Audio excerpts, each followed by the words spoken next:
இப்போவும் மயூரியும் பாட்டிக்கிட்ட சொல்கிறாங்க. கண்மணியும் அன்பும் வந்து வெளியே போகிறாங்க, அவங்கள தடுத்து நிறுத்துங்கன்னு சொல்லிட்டு பாட்டி திட்டுறாங்க. என்னால் தடுத்து நிறுத்த முடியாது, அந்த டாக்டர் வந்து ரொம்ப தொல்லை பண்ணுறான், அவங்ககிட்ட நீங்கள் பேச வேண்டியதானே அப்படி சொல்லிட்டு திட்டுறாங்க. உடனே வந்து நாங்கள் பேச முடியல, அவர் எங்களையும் திட்டுவார்ல தெரியுதுல்ல, அதனால தான் நான் அமைதியாக இருந்துட்டேன். அதெல்லாம் ஒன்றும் இல்லை, டாக்டர் கிட்ட தானே போயிருக்காங்க, வருவாங்க, வந்தோடனே பார்த்துக்கலாம் அப்படின்றாங்க. சரி அவங்க வர்றதுக்குள்ளே ஒரு வேலை இருக்குது, அதை நான் சொல்கிறேன், அதுபடி செய்யுங்க அப்படின்னோடனே சரி ஓகே அப்படின்றாங்க. இங்கே வந்து கண்மணி அன்பு வந்து என்ன பண்ணுறாங்க, டாக்டர் கிட்ட போகிறாங்க.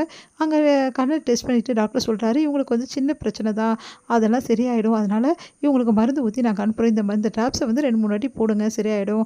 அதே மாதிரி இப்போ வந்து மருந்து ஊற்றிருக்கோம், இது கொஞ்சம் வந்து கண்ணு சிரமமாக இருக்கும் பார்க்குறதுக்கு, அதுக்கப்புறம் சரியாயிடும் அப்படின்னு சொல்லிட்டு அனுப்புகிறாங்க. இவங்கள கேர்ஃபுல்லாக பார்த்துக்கன்றாங்க. சரின்னு சொல்லிட்டு அன்பும் கூட்டிகிட்டு வராரு. இங்கே வந்து கண்மணி வர்றதுக்குள்ளேயும் அவள் வீரோட அவள் சாரீஸ்லேருந்து எதுவுமே இருக்கக்கூடாது, அப்போ தான் அவள் திண்டாடணும் சாரீஸ் இல்லாமல். அதுக்கப்புறம் வந்து அவளுக்கு கண்ணு இப்போ வந்து எப்படியும் மருந்து ஊற்றிருக்காங்களாம், கண்ணு இப்போ தெரியாதான், அப்போ அவள் வந்து கஷ்டப்படுறதுக்கு அவளோட ஒரு புடவை கூட அங்கே இருக்கக்கூடாது, எல்லாத்தையும் எடுங்க அப்படின்றாங்க.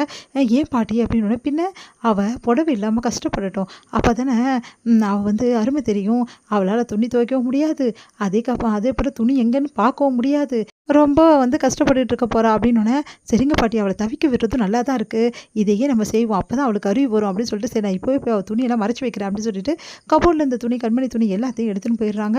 இங்கே வந்து என்ன பண்ணுறாங்க, கண்மணி வந்து அன்பு வீட்டுக்கு வராங்க. அப்போ வந்து கண்மணி வந்து கைத்தாங்களாக வந்து பிடிச்சி கூட்டின்னு வராரு. அவளுக்கு தான் கண்ணில் பிரச்சனை இல்லைன்றாங்களா, அதெல்லாம் மருந்து ஊற்றிருக்காங்களே சரியாயிட்டு இருக்கும், நீ எதுக்கு பிடிச்சிட்டு வர வீடு அவளை அப்படின்றாங்க பாட்டி. உன்னை விட போகிறாரு, கண்மணி வந்து கீழே விட போகிறாங்க, தாங்கி பிடிக்கிறாரு அன்பு. அடுத்து வந்து 2 பேருமே அப்படியே ஒருத்தர் பார்த்துக்கிறாங்க. இதை பார்த்துட்டு பாட்டிக்கு எல்லாருக்கும் வயிறாக எரியுது. அடுத்து வந்து சரி நானே கூட்டிகிட்டு போகிறேன் பாட்டி விட்டுருங்க அப்படின்னு சொல்லிட்டு என்ன பண்ணுறாங்க, அன்பு வந்து உள்ள ரூமுக்கு கூட்டிகிட்டு போகிறாங்க. இங்கே வந்து பொறுமையாக வந்து கபோர்டில் கை வச்சு பார்க்குறாங்க. கபோர்டில் சாரீஸ் எதுவுமே இல்லை.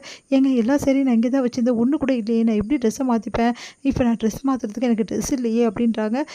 இப்போ என்ன உனக்கு ட்ரெஸ் தானே வேணும், வீடு அது எங்கே வச்சியோ தெரியல, இல்லைங்க நான் கபோர்டில் தான் வச்சுருந்தேன், நீ தான் ஞாபகம் வருது எங்கேயாவது வச்சுருப்ப, சரி துவைக்க போட்டியா எல்லா துணியும், இல்லைங்க நான் துவைக்க போடல அப்படின்றாங்க. அப்போது துணியெல்லாம் எங்கே போச்சு, சரி இரு நான் கேட்டுட்டு வரேன் அப்படின்னு சொல்லிட்டு கண்மணி துணியெல்லாம் காணோம் அப்படின்னோடனே, எல்லா துணியும் அவள் தான் துவைக்க போட்டா அப்படின்னோடனே, பார்த்தியா நான் சொன்னேன் நீ தான் ஞாபகம் வருது துவைக்க போட்டு, இல்லைங்க அப்படின்றாங்க. நம்ப மாட்டேங்கிறாரு அன்பு. சரி விடு இப்போ என்ன ஆகிட போகுது, உனக்கு துணி இல்லைனா என்ன, என்னோட ட்ரெஸ்ஸை போட்டுக்கோ அப்படின்னு சொல்லிட்டு கொடுக்குறாரு. கண்மணியும் அழகாக போட்டுன்னு வராங்க. அப்படியே அன்பு மயங்கியே போயிடுறாரு. கண்மணியோட ட்ரெஸ்ஸை பார்த்துட்டு அவ்வளோ அழகாக இருக்குது அந்த ட்ரெஸ்ஸை அவங்களுக்கு. இவன் என்ன இவ்வளோ அழகாக இருக்கா அப்படின்னு சொல்லிட்டு பார்த்துக்கிட்டே இருக்காரு. அடுத்து வந்து சரி ஓகே அப்படின்னு சொல்லிட்டு பெட்டில் வந்து உட்கார போகிறாங்க. அப்படியே விழுந்துடுறாங்க கண்மணி. அன்பும் வந்து அப்படி பிடிக்க போகிறாரு, அவரும் அவங்க மேலே விழுந்துடுறாரு. 2 பேரும் ஒருத்தர் ரொமான்டிக்காக பார்த்துட்டே இருக்காங்க, 2 பேரும் பெட்டு மேலே. அப்போ வந்து அன்பு உடனே எழுந்துக்கிறாரு.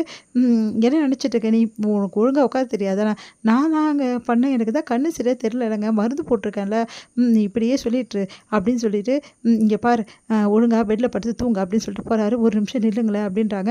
என்ன அப்படின்னோடனே, நீங்கள் ஏங்க எப்போ பார்த்தாலும் என்னை விலகி போகிறதுலே இருக்கீங்க என்கிட்டேருந்து, நான் உங்கள் பொண்டாட்டி தானே அப்படின்றாங்க. அதை கேட்டுட்டு வந்து இப்போ என்ன சொல்ல வர நீ, நான் தான் உன்னை ஏற்றுக்கல, உன்னை தான் எனக்கு பிடிக்கல, ஏன் பிடிக்கல அதுக்கு காரணம் சொல்லுங்கள், கல்யாணத்துக்கு முன்னாடி என்கிட்ட நல்லா தானே பேசிகிட்டு இருந்தீங்க, நல்லா தானே பழகிட்டு இருந்தீங்க, அப்போது என்னை விரும்புனீங்கல்ல நீங்கள் அப்படின்னோடனே, ஒன்றை நான் விரும்பினேன் அப்படின்னு சொல்லிட்டு யோசிக்கிறாரு. என்ன நீ என்னென்னமோ சொல்லிட்டு இருக்க, அதான் நான் உன்னை பிடிக்காதுன்னு சொல்லிட்டேன்ல, உன்னையெல்லாம் எனக்கு பிடிக்கல அப்படி சொல்லிட்டு போகிறாரு. இவர் புரிஞ்சிக்கவே முடியல. கல்யாணத்துக்கு முன்னாடி என்னை அவ்வளோ நேசிச்சாரு, அவ்வளோ விரும்பினாரு, ஆனால் இப்போ எதுவுமே தெரியாத மாதிரி இருக்காரு, இவர் தான் உண்மையிலே என்கிட்ட பேசுனதா எனக்கு ஒன்றுமே புரியலையே அப்படின்னு சொல்லிட்டு கண்மணி யோசிச்சுட்டே இருக்காங்க. ஒரு டைமில் நல்லபடியாக நடந்துக்கிறாரு, நல்லா கவனிச்சுக்கிறாரு, ஆனால் ஒரு டைமில் வந்து அப்படியே கொஞ்சம் நம்ம நெருங்கினா கூட அப்படியே விலைக்கு போயிடுறாரு. கடைசி வரைக்கும் நான் இப்படி தான் இருக்கணுமா அப்படின்னு சொல்லிட்டு மனசு கஷ்டப்படுறாங்க கண்மணி. இதோட